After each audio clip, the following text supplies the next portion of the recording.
Salmo 7. Jehová, Dios mío, en ti he confiado. Sálvame de todos los que me persiguen y líbrame. No sea que desgarren mi alma cual león y me destrocen sin que haya quien me libre. Jehová, Dios mío, si yo he hecho esto, si hay en mis manos iniquidad, si he dado mal pago al que estaba en paz conmigo, antes he libertado al que sin causa era mi enemigo, persiga el enemigo mi alma y alcáncela, huelle en tierra mi vida y mi honra ponga en el polvo. Sela. Levántate, oh Jehová, en tu ira, álzate en contra de la furia de mis angustiadores y despierta en favor mío el juicio que mandaste. Te rodeará congregación de pueblos y sobre ella vuélvete a sentar en alto. Jehová juzgará a los pueblos, júzgame, oh Jehová, conforme a mi justicia y conforme a mi integridad. Fenezca ahora la maldad de los inicuos, mas establece tú al justo, porque el Dios justo prueba la mente y el corazón. Mi escudo está en Dios, que salva a los rectos de corazón. Dios es juez justo, y Dios está airado contra el impío todos los días. Si no se arrepiente, él afilará su espada, armado tiene ya su arco, y lo ha preparado. Asimismo ha preparado armas de muerte y ha labrado saetas ardientes. He aquí el impío concibió maldad, se preñó de iniquidad y dio a luz engaño. Pozo ha cavado y lo ha ahondado, y en el hoyo que hizo caerá. Su iniquidad volverá sobre su cabeza y su agravio caerá sobre su propia coronilla. Alabaré a Jehová conforme a su justicia y cantaré al nombre de Jehová el Altísimo. En esta noche vamos a ver que los hijos de Dios han en medio de las pruebas. Vamos a ver aquí en este Salmo 7 que un verdadero hijo de Dios, cuando es injuriado, cuando está en medio de una prueba como la que está pasando David aquí en este Salmo, en vez de despertar sus pasiones carnales, vamos a ver que aviva su devoción a Dios. En el versículo 1, que es realmente en la Biblia hebrea el subtítulo del Salmo, donde dice Sigaión de David, que cantó a Jehová acerca de las palabras de Cus, hijo de Benjamín, vamos a notar que esta palabra Sigaión es un término hebreo que solamente aparece 2 veces en todo el Antiguo Testamento. Uno es aquí en el Salmo 7 y el otro en Habacuc, capítulo 3, versículo 1.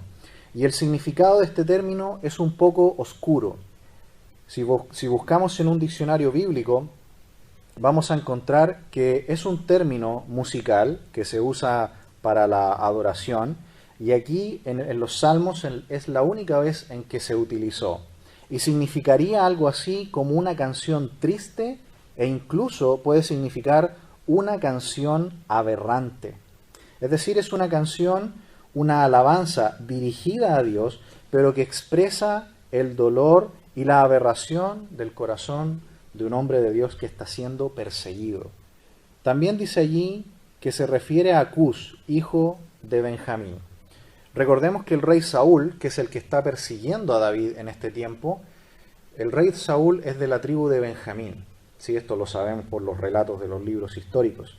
Por lo tanto, muchas de las huestes de los soldados que ayudaban al rey Saúl a perseguir a David, y vamos a ver, por ejemplo, ahí en 1 Samuel 24, que una hueste de 3.000 hombres perseguían a David, muchos de ellos eran de la tribu de Benjamín. Es muy posible que este hombre llamado Cush o Cus era el escudero mismo del rey Saúl y que había sido uno de los tantos asesinos que perseguían al rey David. Es muy probable que Cus y David estuvieron muy cerca en muchas de estas persecuciones en las cuales estuvo el rey David.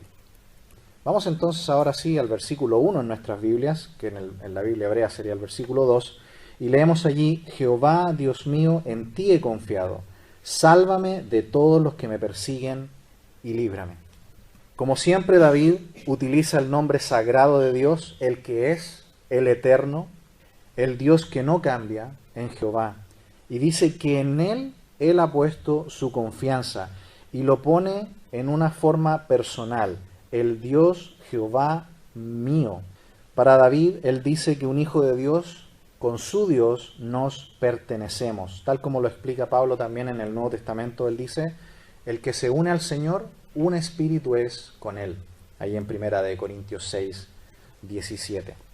Cuando estamos en medio de la persecución, en medio de la prueba más límite, David lo que hace es confiar en su Dios. Nota que es un Dios personal, no es el Dios lejano que está allá lejos, como era en el caso de los paganos. No, es el Dios personal con el cual él tiene una relación. Y le dice, sálvame de todos los que me persiguen y líbrame. Solo cuando Dios, estamos en medio de una persecución donde el único que puede hacer algo es Dios. A veces humanamente ya no podemos hacer nada más y el único que puede intervenir es Dios. A Él debemos acudir. David sin duda que aquí está siendo perseguido por Saúl, puesto que Samuel le ha ungido para ser el nuevo rey. Saúl ya ha sido encontrado falto, él ya no va a ser más el rey de Israel y Samuel ha ungido a David. Y el pueblo de Israel ya está pidiendo un cambio. Están pidiendo un rey bueno, un rey que sea realmente un hombre conforme al corazón de Dios. Y Saúl tiene grandes celos. Ha empezado con celos, pero ahora ha llegado al punto del odio. Y el odio hemos visto que es el inicio del asesinato. Por eso que Saúl ahora lo está persiguiendo para matarlo. Y vemos que aquí David en este salmo no quiere solamente ser salvado de su vida. No es que David solamente está clamando, Señor, líbrame de la muerte. Vamos a ver aquí que David está pidiendo algo más profundo que eso. David no quiere quedar en este mundo para quedar viviendo para los placeres, para seguir viviendo en el mundo y vivir simplemente una vida ordinaria. David sabe que Dios lo ha llamado para algo. David sabe que Dios lo ha llamado para ser el rey de Israel, un alto llamado, un muy alto llamado. Él quiere quedar vivo en el mundo para cumplir el llamado que Dios le ha hecho. David quiere seguir vivo y salir de esta persecución de muerte porque él quiere servir y agradar a Dios. Por eso él quiere seguir viviendo. Y ese debe ser también el deseo nuestro. Si el Señor nos tiene aquí con vida, ya sea que estemos pasando una situación buena o mala, el Señor nos tiene aquí con un propósito. Él quiere que le honremos y le glorifiquemos hasta el último día de nuestra vida. Probablemente David, aunque es joven y tiene fuerza, él no está sufriendo cualquier persecución. Como vamos a ver más adelante, hay cientos de soldados que le están siguiendo el rastro y David constantemente está escapando de un lugar a otro. Su vida literalmente está pendiendo de un hilo. ¿Y él a quién acude? Al Señor. Versículo 2 dice, no sea que desgarren mi alma cual león y me destrocen sin que haya quien me libre. Aquí vemos que David sabe que si no lo libra Dios, no lo va a librar nadie. Es al único al cual nosotros podemos ir. Y David, ya lo dijimos, no tiene miedo a la muerte física. Lo que él anhela es seguir vivo en este mundo, pero para servir a Dios. Por eso que él dice, su alma, Señor, que no destrocen mi alma. Porque él con todo su ser desea ser preservado, quedar en el mundo, pero para servir a Dios. David no quiere que nada de la obra de Dios en su vida se pierda. Él no quiere perderse nada de eso. Y yo no sé si usted lo ha pensado de esta manera, pero meditémoslo de esta forma. Nuestro deseo debiera ser, Señor, no quiero perder nada de tu voluntad mientras yo siga vivo en este mundo. Señor, no quiero que nada de lo que tú has planeado para mi vida, quiero perdérmelo. Como Sansón, por ejemplo, que sin duda arruinó su vida antes de tiempo. Posiblemente Sansón pudo llegar a viejo y haber llevado una gran vida de servicio a Dios. Sin embargo, murió por su desobediencia. David quiere seguir vivo porque él quiere cumplir el llamado que Dios le ha hecho. Y en medio de esta prueba, él quiere también adorar a Dios. Versículo 3 dice, Jehová Dios mío, si yo he hecho esto, si hay en mis manos iniquidad. Noten lo que está haciendo David en medio de la prueba. Él está pidiéndole a Dios, Señor, analiza mi corazón porque quiero que me muestres si esta prueba que estoy viviendo es por causa de mi pecado. Hermanos amados, recordemos que puede ser que algunas pruebas que estamos pasando sean un castigo de Dios, no lo podemos negar. Dios a veces puede permitir pruebas por nuestro pecado, pero no siempre es así. Recordemos a Job, que él fue probado grandemente, pero él nunca pecó. Él siempre se mantuvo fiel a Dios. Así que hay pruebas, sí, que pueden ser un castigo de Dios. Hay otras que no, hay otras que son una prueba para fortalecer nuestra fe y para llevarnos a un lugar donde Él quiere que le sirvamos de una manera que quizás en este momento no lo pensamos. ¿Qué debemos hacer en medio de la prueba? Aquí David le está diciendo, Señor, ¿esto me está pasando porque hay iniquidad en mis manos? ¿Esto me está pasando porque he pecado? ¿Se fijan? Esa es la pregunta que David le está haciendo a Dios. Y él quiere someter su alma a Dios para probar si hay algo escondido en su corazón, si hay maldad en él y hay pecado. Él quiere que Dios lo guíe para purificarse y guiarlo al arrepentimiento y volver a la plena comunión con Él. De hecho, fíjense cómo lo pregunta. Señor, ¿hay iniquidad en mis manos? Recordemos que no siempre sufrimos por nuestro pecado. A veces no hay pecado no arrepentido. Y Dios simplemente, ¿qué está haciendo? Nos está moldeando. Nos ha puesto en el crisol, nos metió en el horno de fuego, pero para formarnos, para purificarnos. El Salmo 139, versículo 23, dice, examíname, oh Dios, y conoce mi corazón y pruébame. Conoce mis pensamientos, ve si hay en mí camino de perversidad y guíame en el camino eterno. Eso es lo primero que hay que hacer en medio de la prueba. En vez de quejarnos y dejar todo de lado y decir, Señor, tú no estás conmigo, lo primero que debemos hacer es, Señor, examina mi corazón y orar con el Salmo 139. Las pruebas que el Señor permite siempre son con un propósito. Permitamos que el Señor nos analice y si hay motivaciones pecaminosas en nuestro corazón, arrepintámonos. Muchas veces actuamos no para la gloria de Dios, muchas veces hacemos cosas y estamos motivados por cosas pecaminosas. El Señor quiere corregir eso en nuestra vida.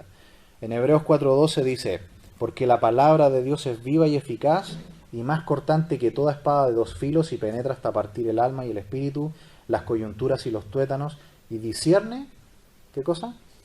Los pensamientos y las intenciones del corazón.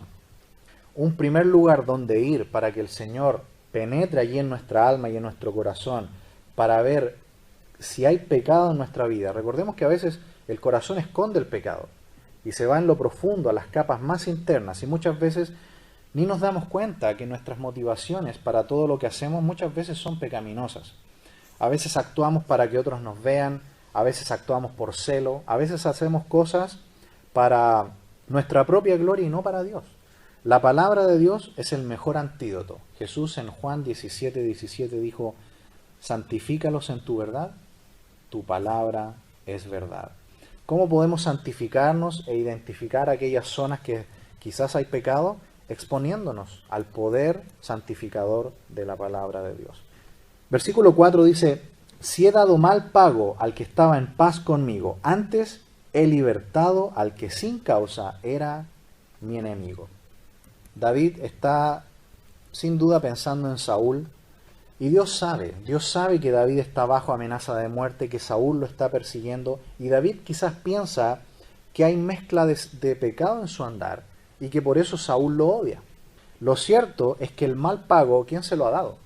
Ha sido Saúl, y por los hombres que él está usando para perseguirlo, que como veremos más adelante al terminar el Salmo, Dios examina su corazón y David llega a la plena certidumbre de que él está limpio delante de Dios, y que esto es una prueba en la cual Dios lo está formando, porque David más adelante va a ser el rey. Los que persiguen a David son los que realmente se oponen al plan de Dios. Los enemigos de David son los que realmente están haciendo algo fuera de la voluntad de Dios. Acompáñenme por favor un momento sin perder el Salmo 7. Vamos a 1 de Samuel capítulo 24 y veamos justamente este relato. David está siendo perseguido por 3.000 hombres, soldados experimentados, asesinos entrenados que lo están buscando para matarlo. 1 de Samuel capítulo 24, versículo 1. Cuando Saúl volvió de perseguir a los filisteos, le dieron aviso diciendo, he aquí David está en el desierto de Engadi. Y tomando Saúl, ¿cuántos? 3.000. Imagínese 3.000 hombres persiguiéndolo a usted. Versículo 2. Y tomando Saúl 3.000 hombres escogidos de todo Israel, fue en busca de David y de sus hombres por las cumbres de los peñascos de las cabras monteses. Y cuando llegó a un redil de ovejas en el camino, donde había una cueva, entró Saúl en ella para cubrir sus pies. Y David y sus hombres estaban sentados en los rincones de la cueva. Entonces los hombres de David le dijeron: He aquí el día que te dijo Jehová, he aquí que te entregó a tu enemigo en tu mano, y harás con él como te pareciere. Y se levantó David, y calladamente cortó la orilla del manto de Saúl. Después de esto se turbó el corazón de David, porque había cortado la orilla del manto de Saúl, y dijo a sus hombres: Jehová me guarde de hacer tal cosa contra mi señor, el ungido de Jehová, que yo extienda mi mano contra él, porque es el ungido de Jehová. Así reprimió David a sus hombres con palabras, y no les permitió que se levantasen contra Saúl. Y Saúl, saliendo de la cueva, siguió su camino. También David se levantó después, saliendo de la cueva, dio voces detrás de Saúl diciendo: Mi señor el rey. Y cuando Saúl miró hacia atrás, David inclinó su rostro a tierra e hizo reverencia. Y dijo David a Saúl: ¿Por qué oyes las palabras de los que dicen: Mira que David procura tu mal? He aquí han visto hoy tus ojos cómo Jehová te ha puesto hoy en mis manos en la cueva. Y me dijeron que te matase, pero te perdoné, porque dije: No extenderé mi mano contra mi señor, porque es el ungido de Jehová. Y mira, Padre mío, mira la orilla de tu manto en mi mano, porque yo corté la orilla de tu manto y no te maté. Conoce, pues, y ve que no hay mal ni traición en mi mano, ni he pecado contra ti. Sin embargo, tú andas a casa de mi vida para quitármela. Juzgue Jehová entre tú y yo, y véngueme de ti Jehová, pero mi mano no será contra ti. Como dice el proverbio de los antiguos: de los impíos saldrá la impiedad, así que mi mano no será contra ti. ¿Tras quién ha salido el rey de Israel? ¿A quién persigues? ¿A un perro muerto? ¿A una pulga? Jehová pues será juez, y él juzgará entre tú y yo. Él vea y sustente mi causa y me defienda de tu mano. Y aconteció que cuando David acabó de decir estas palabras a Saúl, Saúl dijo: ¿No es esta la voz tuya, hijo mío David? Y alzó Saúl su voz y lloró, y dijo a David: Más justo eres tú que yo, que me has pagado con bien, habiéndote yo pagado con mal. Tú has mostrado hoy que has hecho conmigo bien, pues no me has dado muerte, habiéndome entregado Jehová en tu mano. Porque ¿quién hallará a su enemigo y lo dejará ir sano y salvo? Jehová te pague con bien por lo que en este día has hecho conmigo.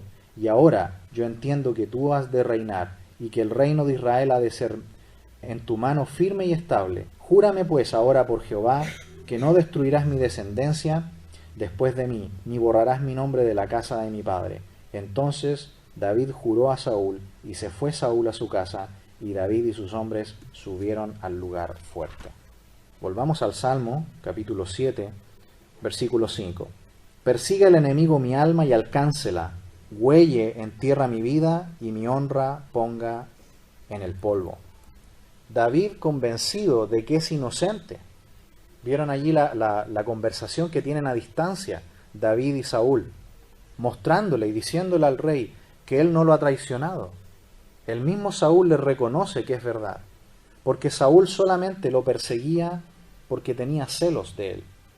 Aquí David, en el versículo 5, lo que le está diciendo a Dios, al descansar en su inocencia y en la justicia de Dios, le dice que todo lo que estoy diciendo aquí me ocurra si soy culpable. Eso está diciendo David. Y del mismo modo nosotros, descansemos en la justicia de Cristo. Él es nuestro abogado. Confesemos nuestro pecado y apartémonos de todo mal. Como dice Proverbios 28:13, que el que encubre su pecado no prosperará, pero el que se aparta alcanzará misericordia. Versículo 6. Levántate, oh Jehová, en tu ira, álzate en contra de la furia de mis angustiadores, y despierta en favor mío el juicio que mandaste. Notan que aquí David no pide la vida de su enemigo, no pide la muerte de su enemigo. David pudo matar a Saúl y quedar a salvo, pero no lo hizo. ¿Qué es lo que David le está pidiendo a Dios? Le está pidiendo: Señor, interviene con tu justicia. Le está pidiendo: Señor, yo te pido que el mal sea detenido. Eso le está pidiendo: Señor, detén el mal.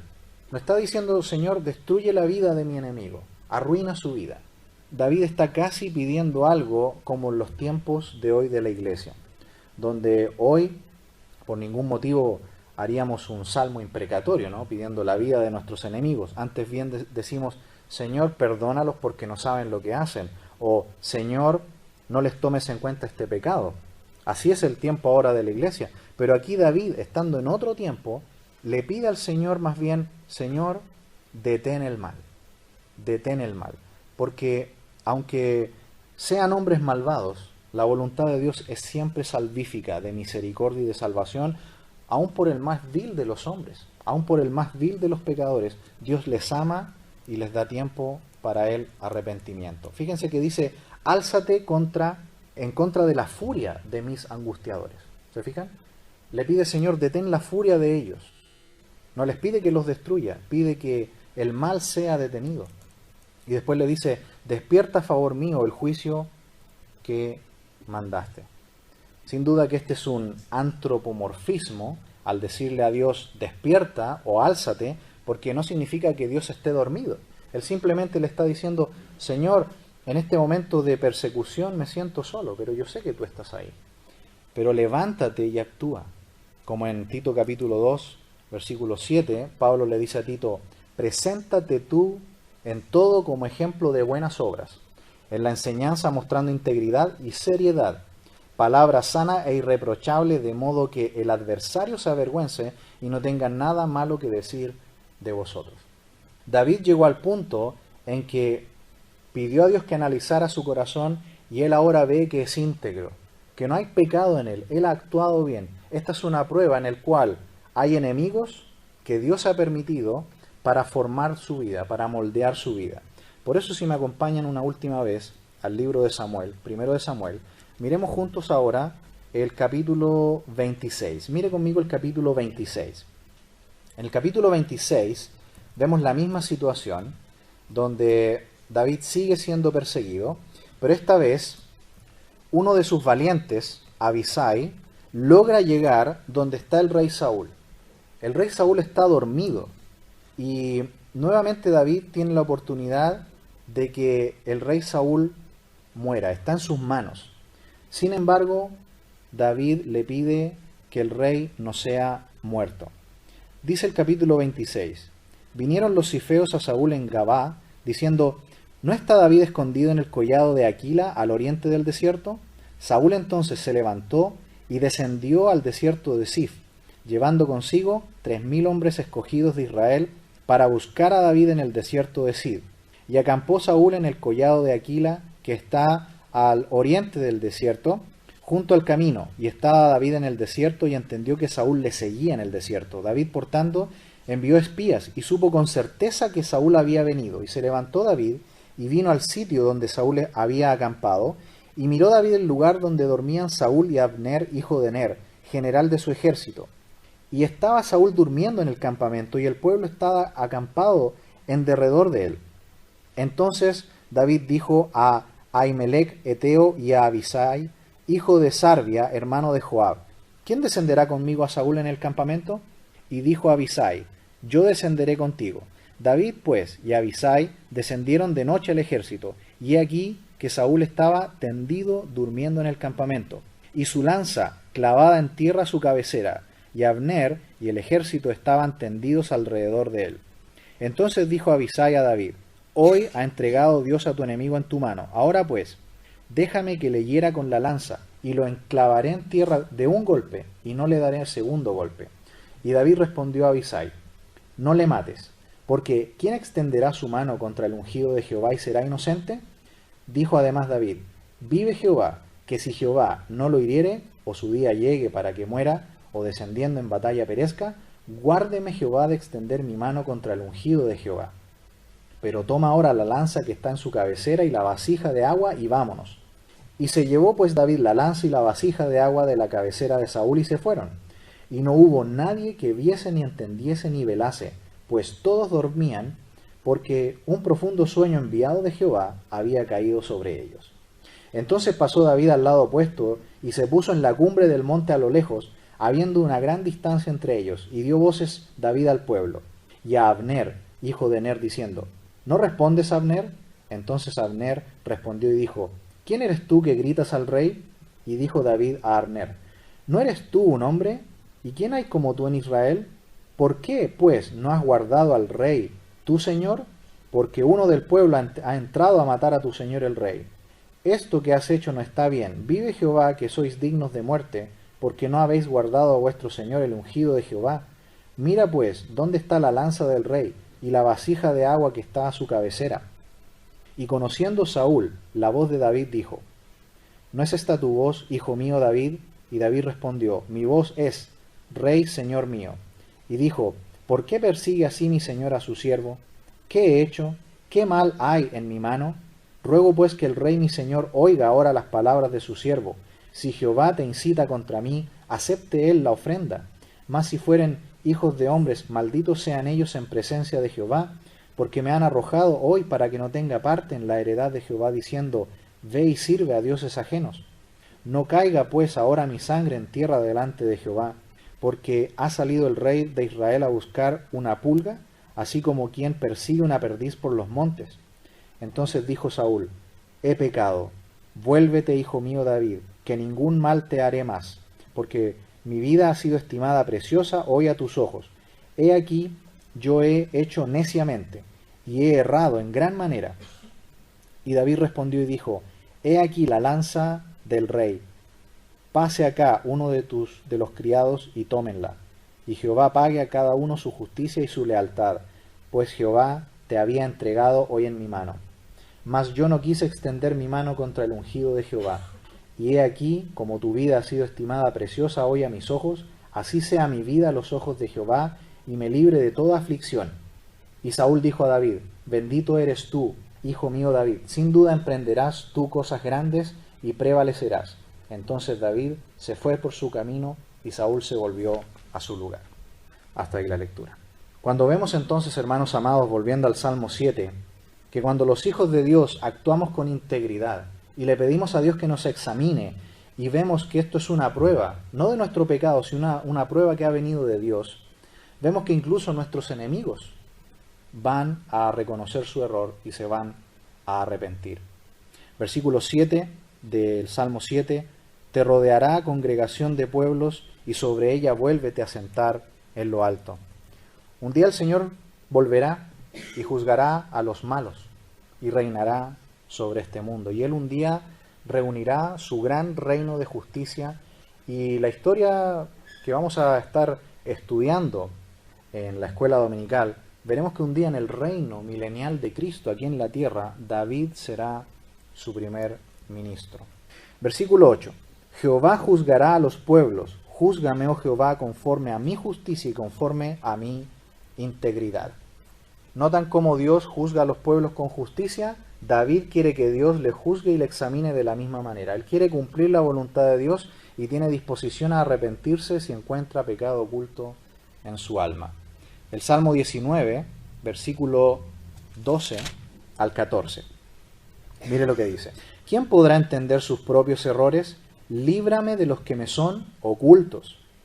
Preserva también a tu siervo de las soberbias, que no se enseñoreen de mí. Entonces seré íntegro y estaré limpio de gran rebelión. Sean gratos los dichos de mi boca y la meditación de mi corazón delante de ti, oh Jehová, roca mía y redentor mío. Notan que David se ha expuesto al examen de corazón de Dios, se ha expuesto a su palabra, ha orado y Dios le ha dado completa paz de que él es inocente, que ha actuado con gracia y misericordia incluso con su enemigo que quiere matarlo. Solo David, que ha hecho hasta aquí, ha obedecido a Dios, ha sido íntegro y limpio, y esta es la base de nuestras peticiones de oración delante de Dios, con limpieza. Recuerda, hermano amado, no siempre somos probados por nuestros pecados. A veces el Señor prueba, permite grandes pruebas en nuestra vida, pero no por nuestro pecado. Él quiere moldearnos y prepararnos para algo más. Versículo 9. Fenezca ahora la maldad de los inicuos, mas establece tú al justo, porque el Dios justo prueba la mente y el corazón. Sigue pidiendo que la maldad sea detenida, al mismo tiempo que pide la vindicación del justo. David sabe que su mente y su corazón fueron probados, ¿y cómo fue encontrado? Justo, limpio, inocente. Y a pesar de eso sufre una persecución feroz, pero es la voluntad de Dios, porque Dios lo está preparando para ser el futuro rey. Y para no cometer los mismos pecados que Saúl aquí está cometiendo. para evitar la pecaminosidad de Saúl. Versículo 10. Mi escudo está en Dios, que salva a los rectos de corazón. ¿Notan lo que hace David? David no se defiende. ¿Qué hace? Permite que Dios lo defienda. Tal como Pablo explica en Romanos. ¿De quién es la venganza?